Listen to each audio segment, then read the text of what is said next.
Hi friends, welcome to ITI gold technical channel में आपका स्वागत है। Daily current affairs, vacancies information, ITI से रिलेटेड वीडियो पाने के लिए हमारे चैनल को सब्सक्राइब कीजिए। सब्सक्राइब करने के बाद बेल आइकन को ऑन कीजिए ताकि मैं जो भी नया वीडियो बनाऊं सबसे पहले आपके पास पहुंचे और आप उसे देखिए। यदि आपको सेशन अच्छा लगता है, सेशन से कुछ जानकारी मिलती है तो इसे लाइक कीजिए और दोस्तों में शेयर कीजिए।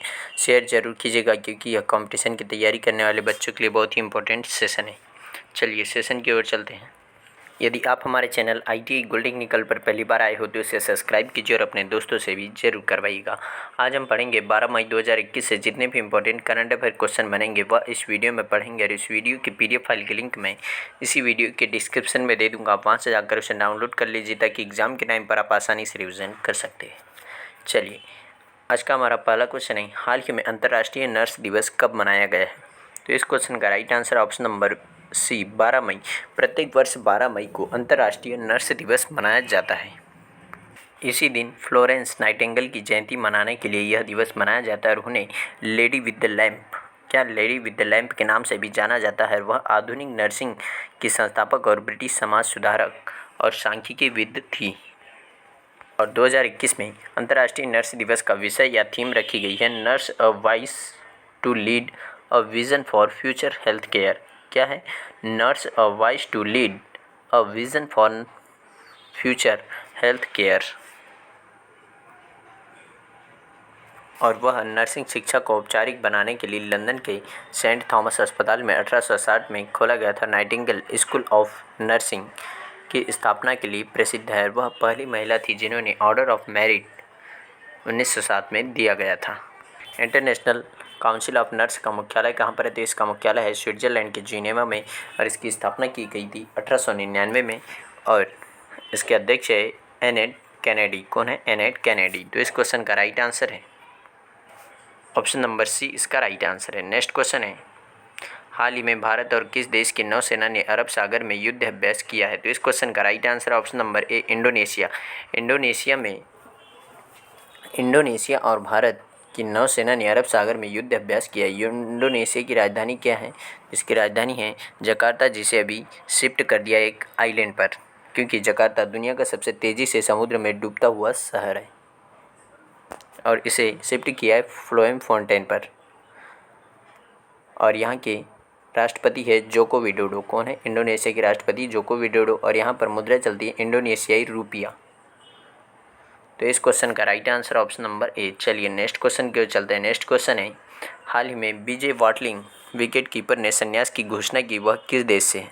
तो इस क्वेश्चन का राइट आंसर हो जाएगा option number B, BJ Watling wicket keeper है जिन्होंने संन्यास की घोषणा की है। तो right answer option number B यही है, विजय वाटलिंग। और इन्होंने वर्ल्ड टेस्ट चैंपियनशिप के बाद में संन्यास लेने की घोषणा की है।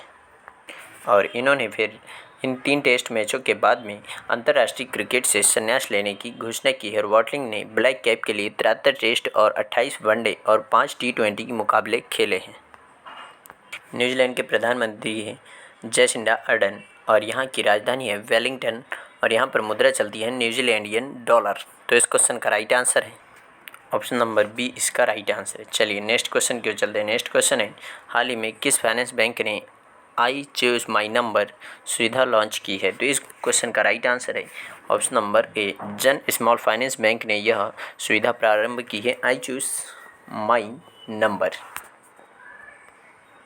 और यह नई सुविधा बैंक के मौजूदा और नए ग्राहकों को अपनी पसंदीदा संख्या को अपनी बचत या चालू खाता संख्या के रूप में चुनने का विकल्प देती है। और जन स्मॉल फाइनेंस बैंक की टैगलाइन है पैसे की कदर। क्या है? पैसे की कदर।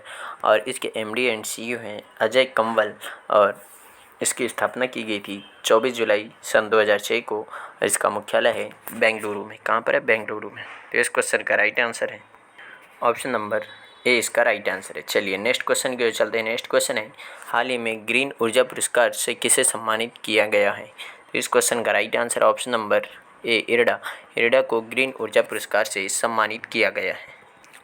Indian renewable energy development agency limited को भारतीय चैम्बर ऑफ कॉमर्स द्वारा इस वर्ष रीयूनेबल एनर्जी के लिए फाइनेंसिंग इंस्टीट्यूशन में अग्रणी सार्वजनिक संस्थान होने के लिए ग्रीन ऊर्जा अवार्ड दिया गया है और इरडा को ग्रीन एनर्जी फाइनेंसिंग में निभाई जाने वाली महत्वपूर्ण और विकास संबंधी भूमिका के लिए यह पुरस्कार मिला है।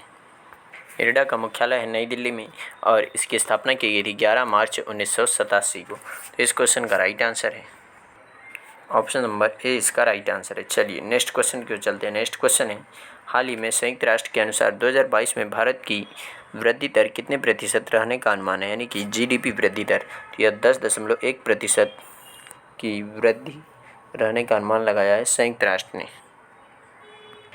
और जो जनवरी की रिपोर्ट से देश के लिए 5.9% से दुगनी वृद्धि का अनुमान है। और लेकिन कहा गया है कि 2021 में वृद्धि परिदृश्य अभी काफ़ी नाजुक दिख रहा है, क्योंकि इसका कारण है देश में महामारी का तेज़ी से फैलना, कोरोना वायरस महामारी का।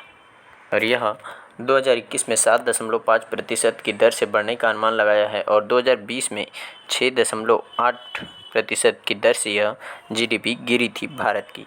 अब संयुक्त राष्ट्र का मुख्यालय न्यूयॉर्क में, संयुक्त राज्य अमेरिका में, और इसके प्रेजेंट टाइम पर महासचिव है एंटोनियो गुटेरेस, जो पुर्तगाल से। कहाँ से? पुर्तगाल से। तो इस क्वेश्चन का राइट आंसर है ऑप्शन नंबर ए, इसका राइट आंसर है। चलिए नेक्स्ट क्वेश्चन की ओर चलते हैं। नेक्स्ट क्वेश्चन है, हाल ही में life in the clock tower valley नामक पुस्तक किसने लिखी? तो इस क्वेश्चन का राइट आंसर है option number A, Shakoor Rather. Shakoor Rather ने life in the clock tower valley नामक पुस्तक लिखी है। प्रेस ट्रस्ट ऑफ इंडिया के पत्रकार शकूर राथेर ने यह पहली पुस्तक लिखी है और यह पुस्तक स्पीकिंग टाइगर द्वारा प्रकाशित की गई। इसमें कश्मीर के प्राचीन अतीत और उसके वर्तमान हमेशा अनिश्चित भविष्य के बारे में बताया गया है। इसमें कश्मीर के बारे में ऐतिहासिक और राजनीतिक जानकारी के साथ साथ पर्यावरणीय मुद्दे भी शामिल हैं, जिनके बारे में शायद ही कभी बात की जाती है। तो इस क्वेश्चन का राइट आंसर ऑप्शन नंबर ए। चलिए नेक्स्ट क्वेश्चन की ओर चलते हैं। नेक्स्ट क्वेश्चन है, हाल ही में किसने कोविड-19 वैक्सीन फाइंडर टूल शुरू किया है? तो इस क्वेश्चन का राइट आंसर ऑप्शन नंबर ए, पेटीएम। पेटीएम ने यह कोविड-19 वैक्सीन फाइंडर टूल प्रारंभ किया है। पेटीएम के प्रेजेंट टाइम पर सीईओ है विजय शेखर शर्मा और इसकी स्थापना भी की गई थी विजय शेखर शर्मा के द्वारा। और यह एक ऑनलाइन कंपनी है, जो ऑनलाइन पेमेंट कंपनी है। तो इसका right answer option number A, कोविड-19 वैक्सीनेशन फाइंडर टूल लॉन्च किया है किसने? पेटीएम ने। इसका right answer option number A. Next question है, हाल ही में नेशनल एसेट रिकंस्ट्रक्शन कंपनी के सीईओ कौन बने हैं? तो इस क्वेश्चन का राइट आंसर है option number C, Padma Kumar Nair. Padma Kumar Nair asset reconstruction company के सीईओ बने हैं। यही है पद्म कुमार नायर जो इस कंपनी के सीईओ बने हैं। सीईओ का फुल फॉर्म है चीफ एग्जीक्यूटिव ऑफिसर। क्या है? चीफ एग्जीक्यूटिव ऑफिसर से हिंदी में कहते हैं मुख्य कार्यकारी अधिकारी। और वर्तमान में पद्म कुमार नायर एसबीआई में स्ट्रेस्ड एसेट रिजोल्यूशन ग्रुप के मुख्य महाप्रबंधक है। तो इस क्वेश्चन का right answer option number C. चलिए नेक्स्ट क्वेश्चन की ओर चलते हैं। नेक्स्ट क्वेश्चन है, हाल ही में के.आर. गौरी अम्मा का 102 वर्ष की आयु में निधन हुआ, वह कौन थी? तो वह एक राजनेता थी जिनका भी हाल ही में निधन हो गया। यह केरल की पहली एमएलए थी। यही थी केरल की सबसे पुरानी एमएलए के.आर. गौरी अम्मा, जिनका भी हाल ही में निधन हुआ है। और यह 1957 में राज्य के पहले कम्युनिस्ट मंत्रालय की पहली राजस्व मंत्री थी। का आयु संबंधी बीमारियों के कारण निधन हो गया। वह 102 वर्ष की थी और वह केरल विधानसभा में दूसरी सबसे लंबे समय तक सेवा में रहने वाली विधायक थी और पहली केरल सरकार की अंतिम जीवित सदस्य भी थी। इस क्वेश्चन का राइट आंसर ऑप्शन नंबर ए। चलिए आज का सेशन यही समाप्त होता है।